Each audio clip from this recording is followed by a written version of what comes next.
মূল্যবান তাকরীর পেশ করবেন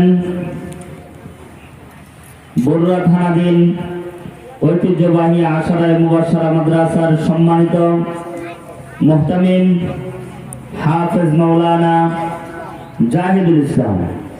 বয়ান পেশ করবেন হাফেজ মাওলানা জাহিদুল ইসলাম। السلام عليكم ورحمة الله تعالى وبركاته.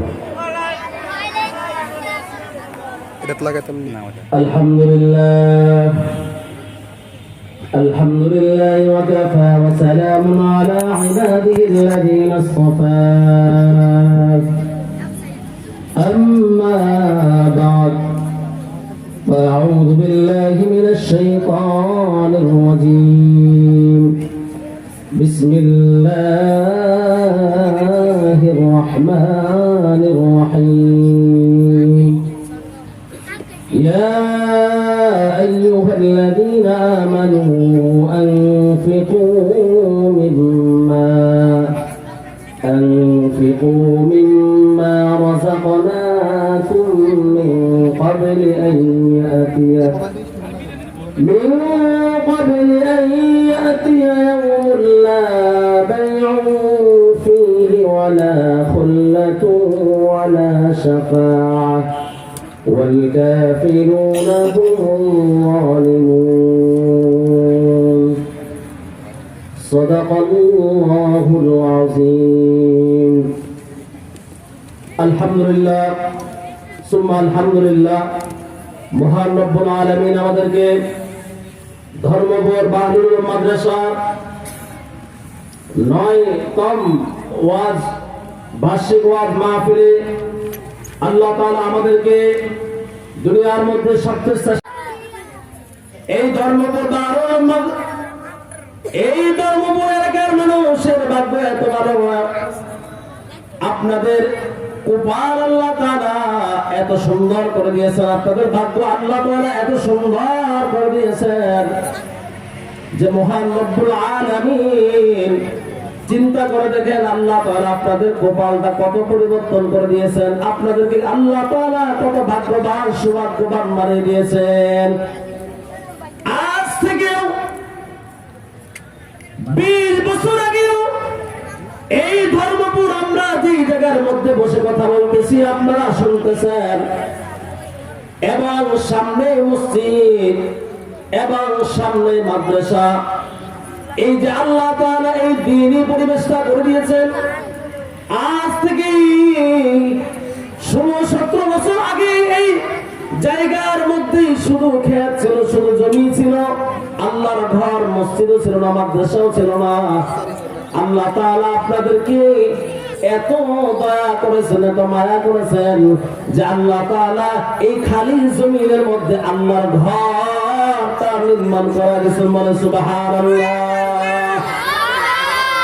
শুধু তাই নয়, আপনাদের সন্তানদেরকে আল্লাহ তাআলা দামি বানানোর জন্য, আপনাদেরকে দামি বানানোর জন্য আপনারা যেন জান্নাতে যাইতে পারেন, আপনাদের কবরটা যেন জান্নাতের বাগান হয়ে যায়। এই কারণে আল্লাহ তাআলা পাশে মসজিদের সামনে আল্লাহ রাসূল মুহাম্মদুর রাসূলুল্লাহ সাল্লাল্লাহু আলাইহি ওয়াসাল্লামের ঘর মাদ্রাসাটা নির্মাণ করে দিয়েছেন। মানে সুবহানাল্লাহ। এই যে আল্লাহ তাআলা দুইটা নিয়ামত দিলেন, এরপরে 3 নাম্বার নিয়ামত হচ্ছে এখানে আজকে যারা কথা বলবেন, আলোচনা করবেন, বাংলাদেশের মধ্যে সবচেয়ে শ্রেষ্ঠতম ওয়াজ, বাংলাদেশের মধ্যে সবচেয়ে শ্রেষ্ঠতম বুজুর্গ হচ্ছেন বর্তমান সময়ের মধ্যে যিনি সবচেয়ে বড় প্রসিদ্ধ আলেম, সকলের মাথার তাজ আল্লামা আব্দুল হামিদ পীর সাহেব মধুপুর। এরপরে কথা বলবেন আমাদের সকলের মাথার তাজ আল্লামা মুফতি মুস্তাকুর নবী কাসিম সাহেব, মাওলানা নজির আহমদ সাহেব, সময়ের সবচেয়ে আলোচিত ওয়াইজ মাওলানা মুফতি আনিসুর রহমান আশরাফি সাহেব। আল্লাহ তাআলা সকল আলেমদেরকে সুস্থভাবে সুন্দরভাবে যথাসময়ে এসে আমাদেরকে নসিহত শোনার তৌফিক দান করার সকল বলেন আমিন। আমি যেই কথা বলতেছিলাম, যেহেতু সময় একবারেই সংক্ষিপ্ত, যে আল্লাহ তাআলা এই ধর্মপুর মানুষ এলাকাবাসীকে পছন্দ করেছেন, কবুল করেছেন, মায়া করেছেন, মহাব্বত করেছেন। মহাব্বত করে আল্লাহ তাআলা আপনাদেরকে এই একটা দুইটা নিয়ামত দান করলেন, একটা মসজিদ, একটা মাদ্রাসা। মাদ্রাসার কাজ নির্মাণাধীন চলমান, মসজিদের কাজ নির্মাণাধীন চলমান। আল্লাহ তাআলা আপনাদেরকে নিয়ামত দিয়ে পরীক্ষা দিতেছেন। রব্বুল আলামিন কোরআনের মধ্যে বলেন, ইয়া আইয়ুহাল্লাযীনা আমানু আনফিকু মিম্মা, আল্লাহ বলেন আমানু আনফিকু মিম্মা। হে ঈমানদারগণ, আল্লাহ তাআলা কত সুন্দর করে ডাক দিয়েছেন, হে ঈমানদারগণ আমানু আনফিকু, আমি আল্লাহ তোমাদেরকে যা দিয়েছি তোমরা আমি আল্লাহর রাস্তায় তা দাও, তা দান করো।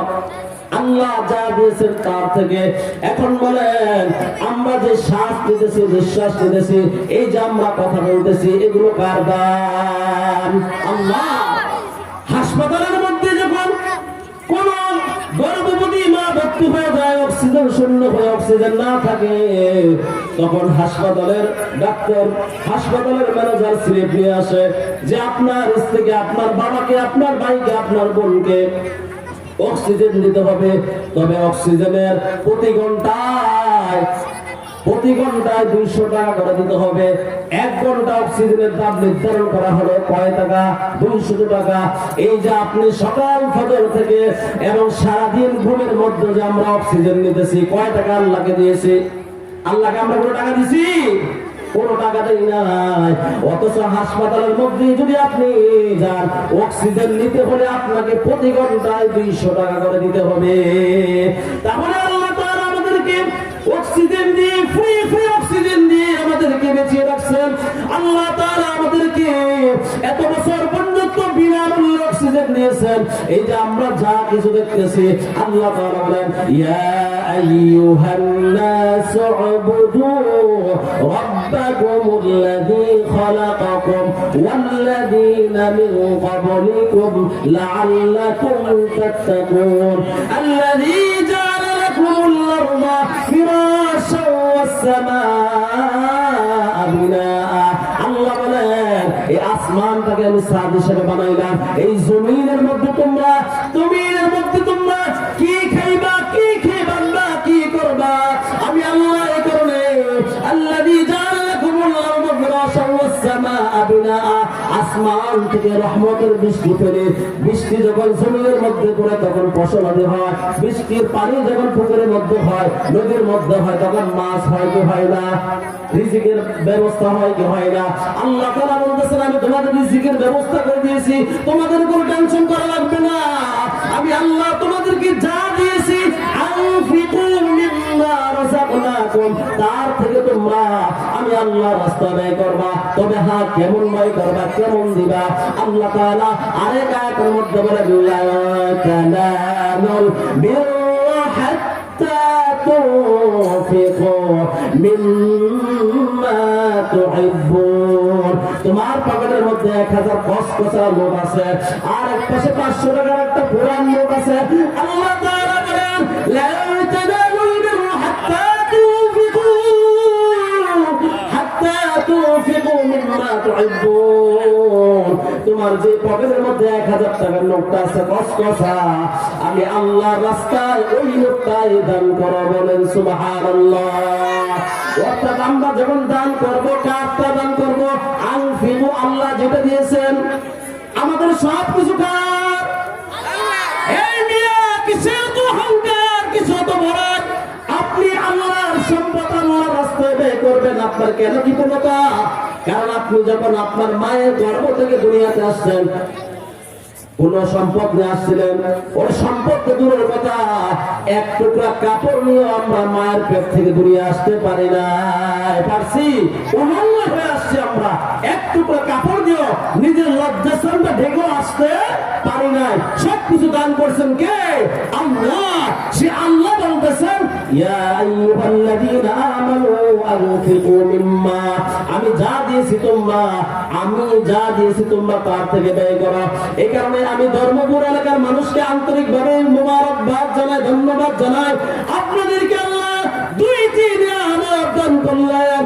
এক নম্বর নিয়ামত হচ্ছে এই জমিনটা আজ থেকে 20 বছর আগে 17 বছর আগে খালি পড়েছিল, মানুষ এখানে আসতো না, কেউ আল্লাহর ইবাদত করতো না, কেউ আল্লাহর কুদরতি পায়ে সিজদা দিত না, কেউ এই মাদ্রাসার মধ্যে তাহাজ্জুদের সময় উঠে তাহাজ্জুদ করতো না, কোরআন তেলাওয়াত করতো না।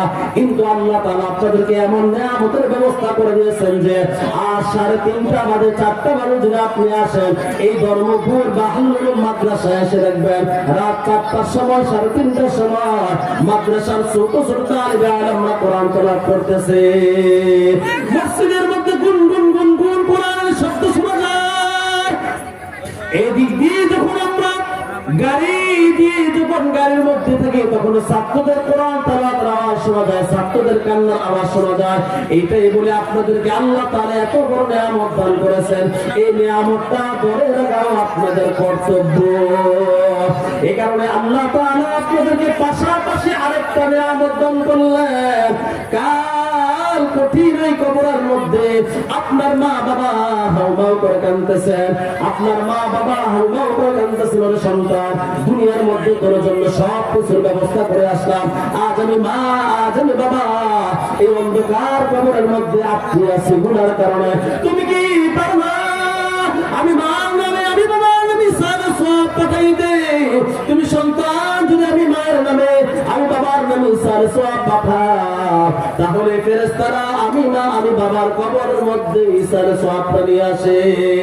এই কারণে আমাদের এই একটা সামান্য সুযোগ, যেহেতু মাদ্রাসার কাজও নির্মাণীন, মসজিদের কাজও নির্মাণীন, মাদ্রাসার কাজও চলমান, মসজিদের কাজও চলমান, আমরা যদি এই দুই কাজের মধ্যে সম্পৃক্ত হতে পারি, আমরা যদি এই দুই কাজের সাথে আমরা যদি লেগে থাকতে পারি, তাহলে আমাদের এই ইসার সওয়াবগুলো সরাসরি ফেরেশতারা আমাদের মা বাবার কবরের মধ্যে পৌঁছায় দিবেন।